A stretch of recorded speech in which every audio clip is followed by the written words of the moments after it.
नमस्कार दोस्तों, मैं अंकुर उपाध्याय स्वागत करता हूं आप सभी का आपके अपने YouTube channel share market analysis में।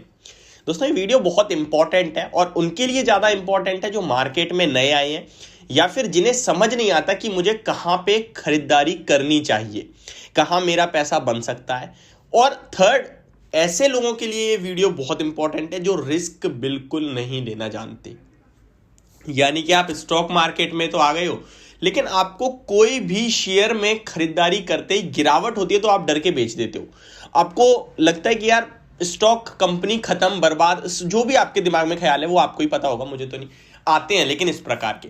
तो ये वीडियो मैं आपसे कहना चाहता हूं कि आपके लिए बहुत यूजफुल है। क्यों है यूजफुल, इसको समझते हैं आप। यहां मैं आपके साथ एक भी ऐसे स्टॉक के बारे में बात नहीं करूंगा जो खरीदारी की राय होगी, लेकिन मैं आपके साथ एक ऐसी चीज के बारे में बात करने जा रहा हूं जिसको अगर आप खरीदते हैं तो आप रिस्क फ्री बैठते हैं।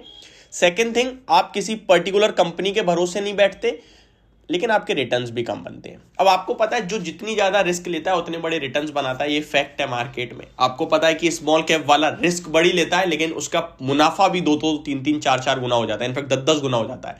लार्ज कैप ब्लू चिप वाला रिस्क लिमिटेड रखता है, रिस्क बिल्कुल होती नहीं है इनफैक्ट, लेकिन उसका मुनाफा भी 15, 12, 20 इस परसेंट के हिसाब से आता है। ईयर ऑन ईयर बेसिस पे बोल रहा हूं मैं, ठीक है। तो चलिए स्टार्ट करते हैं। सबसे पहले यहां पे मैं आप सभी के साथ बताऊंगा ईटीएफ। काफी लोगों को पता होगा इसके बारे में, काफी लोगों को नहीं पता होगा। जिन्हें पता है बहुत अच्छी बात है, जिन्हें नहीं पता है उन्हें आज पता चल जाएगा। आप स्टॉक मार्केट में ईटीएफ बाइंग कर सकते हैं। देखिए, बहुत सारे लोगों को ये म्यूचुअल फंड समझ नहीं आता कि स्टार्ट कैसे करें, एसआईपी कैसे करें, नहीं आ रही चीजें समझ में। कोई इशू नहीं है, ईटीएफ उठाओ, डाल दो। किसी के भरोसे नहीं बैठे, किसी भी म्यूचुअल फंड के भरोसे नहीं हो। आपने डायरेक्ट ईटीएफ खरीद लिया है, फ्लक्चुएट होता रहेगा ऊपर नीचे, लेकिन रिस्क फ्री रहोगे आप। आपको ये तो पता होगा ना कि पूरा सेक्टर खत्म नहीं हो सकता। ये तो आप मानते हो ना, कोई कंपनी बेशक खत्म हो जाए। अब मैं आपसे कहूं कि भाई ऑटो इंडस्ट्री में आगे चल के भाई सबसे बेस्ट मारुति है, मारुति खत्म हो जाएगी, लेकिन ऑटो इंडस्ट्री तो खत्म नहीं होगी ना। मारुति खत्म तब होगी जब मारुति को कहीं ना कहीं जो कंपटीशन देने कोई और कंपनी आ जाएगी और मारुति से बेटर कर देगी, यही हो सकता है। लेकिन ऑटो सेक्टर खत्म नहीं हो सकता, ठीक कह रहा हूं मैं। तो यहां मैं आप सभी के साथ बात करूंगा ईटीएफ बाइंग को लेकर। एक ऐसी चीज जो स्टॉक मार्केट में आपको हमेशा सेफ्टी देती है, गिरते बाजार में रिस्क रिवॉर्ड हमेशा फेवर में रहेगा। अब देखिए, पहला ईटीएफ तो यहां पे मैं सबसे पसंदीदा बात करूं अपनी, तो मुझे सबसे पहले सबसे ज्यादा पसंद है निफ्टी का। काफी सारे लोगों को समझ नहीं आता निफ्टी का कैसे ईटीएफ बाय करें, तो मैं आज उसका आपको एग्जांपल दूंगा।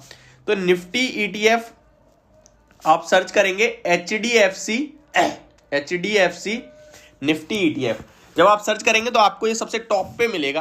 कहीं भी आप सर्च करिए, जीरोडा, अपस्टॉक, पेटीएम। इनफैक्ट मैं भी आपके लिए अपस्टॉक पे सर्च कर रहा हूँ, एक डिस्काउंट ब्रोकर है। अगर आप अपस्टॉक पे आना चाहते हैं तो लिंक आपको डिस्क्रिप्शन बॉक्स में मिल जाएगा, वहां से आप अपना डीमेट अकाउंट ओपन कर सकते हैं, बिल्कुल फ्री ऑफ कॉस्ट है।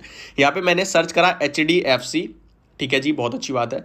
निफ्टी, ओके, और ईटीएफ तो मेरे को नहीं मिला क्योंकि मैंने स्पेस दे दिया। अब इससे क्या होगा, आपको क्लियरली समझ में आएगा कि कैसे करना है। अब HDFC Nifty ETF, HDFC Nifty भी ईटीएफ नहीं आ रहा, एचडीएफसी निफ्टी ईटीएफ डालता हूं मैं, निफ्टी ईटीएफ। हाँ जी, मेरे पास आ चुका है अभी, ठीक है। तो यहां मैं निफ्टी ईटीएफ जब डाल रहा हूं तो मेरे को मिल चुका है और आप इसी को बस परचेस कर सकते हैं, ठीक है। पहला आप निफ्टी ईटीएफ परचेस करेंगे, निफ्टी 50 का हो जाएगा ये, यानी कि आपने निफ्टी के 50 स्टॉक्स में निवेश कर दिया। क्या निफ्टी जीरो हो जाएगी? कभी नहीं होने वाली।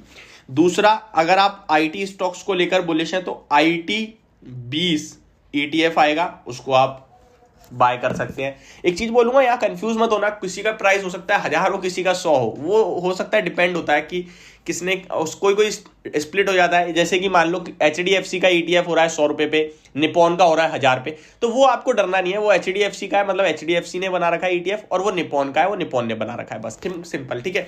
तो आपको कंफ्यूज नहीं होना है, आप किसी में भी परचेस कर सकते हैं। थर्ड, आप ऑटो इंडेक्स का ईटीएफ खरीद सकते हैं, ऑटो ईटीएफ लिख के, ठीक है। तो इस प्रकार आप हर एक ईटीएफ में खरीदारी कर सकते हैं। अब मान लो आपको गोल्ड पसंद है तो गोल्ड का ईटीएफ बाय कर सकते हैं, गोल्ड का ETF। अब ये कैसे मिलेगा आपको, HDFC गोल्ड डाल दीजिए डायरेक्ट, या फिर आप ETF ही डाल दीजिए। तो ये मेरे हिसाब से आपके लिए बेस्ट होगा ETF बाइंग। कहीं ना कहीं ये बिगिनर को डेफिनेटली स्टार्टिंग जो है ETF बाइंग से ही करनी चाहिए। यहाँ आपको निफ्टी 100 का ETF मिलेगा, निफ्टी 50 का ETF मिलेगा, निफ्टी 500 का ETF भी मिलेगा, बैंकिंग स्टॉक्स का मिलेगा, PSU बैंकिंग का अलग होगा। तो अगर आपको आपके एप्लीकेशन पे नहीं मिलता है, आप गूगल कर सकते हैं, वहां पे जो लिखा होगा उसको आप सर्च करिए।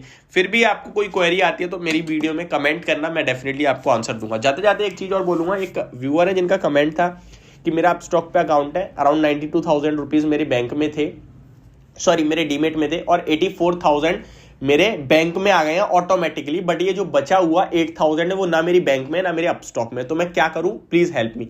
आप टेंशन फ्री रहिए, क्योंकि ये जो 84,000 आए हैं ये ऑटो डेबिट है, यानी कि अब क्या सेबी ने रूल निकाल दिया कि अगर आपके डीमेट में पैसा पड़ा है, यूज नहीं कर रहे थे, तो वो हो जाएगा ट्रांसफर। और जो 8,000 आपको कहीं नहीं दिख रहा है वो आपके डीमेट अकाउंट में ही होगा। आपको अगर नहीं दिख रहा तो मंडे तक आपके अकाउंट में दिख जाए, डीमेट अकाउंट में दिख जाएगा। तो टेंशन फ्री रहिए बस। तो ये थी मेरी वीडियो, होप आपको समझ और पसंद दोनों आई होगी। Thank you so much for watching this video, have a great day guys.